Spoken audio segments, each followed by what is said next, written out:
नमस्कार, प्रणाम। आज की जो घटना सुनाने जा रहा हूँ सचमुच झकझोर के रख देगी। यह घटना है एक डकैत की। 1974-75 में एक बहुत मशहूर कुख्यात डाकू जिसका नाम रूपा डाकू। यह एक कहानी नहीं बल्कि यह घटित घटना है। रूपा डाकू सन 74-75 ईस्वी में अपने समय में बहुत सारी घटनाओं और लूटपाट डकैती डाला करता था। 50 से 60 उसके संगी साथी हुआ करते थे, जिसके कारण वह घटना को आसानी से अंजाम दे दिया करते थे। पूरी यूपी पुलिस उसके पीछे लगी हुई थी।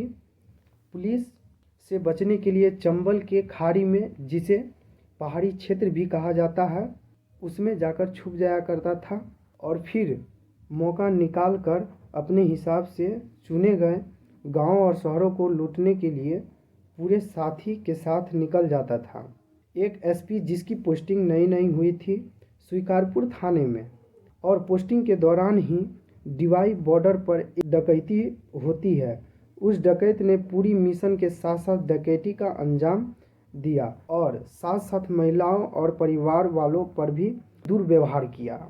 यह सूचना डिगई पुलिस और उस एसपी जिसकी पोस्टिंग नई नई हुई थी उन सब के पास पहुंचती है।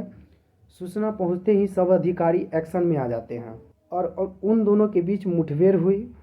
यह मुठभेड़ अहमद गांव के जंगल में होती है, जिसमें उस डाकू का भाई मारा गया।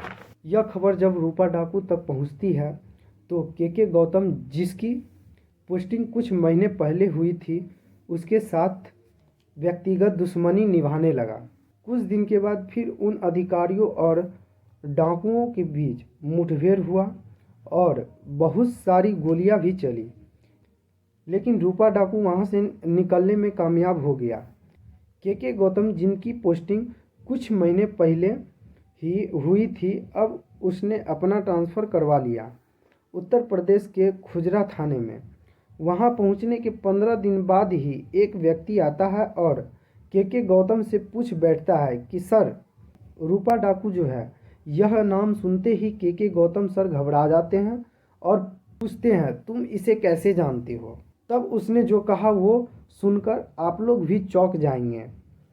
वह व्यक्ति कहता है, सर, रूपा डाकू जो मेरा सगा भाई है, जिसने न जाने कितने घरों को बर्बाद कर दिया, कितनी महिलाओं के साथ साथ अप्रिय घटना का अंजाम दिया होगा। इसने मेरे दोस्त को अपने गैंग में शामिल होने के लिए कहा, लेकिन वह मना कर दिया तो उसने मेरे सामने 3-4 गोली मारकर उसकी वहीं हत्या कर दी। उस दोस्त के मरने के बाद मैंने यह फैसला लिया कि इस दोस्त का बदला तो मैं एक न एक दिन जरूर लूँगा।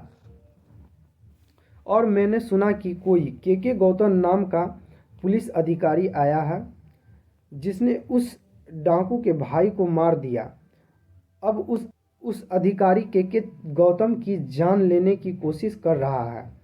हम आपके पास आपका पता निकाल कर आपकी मदद करना चाहते हैं, अपने दोस्त का बदला लेना चाहते हैं।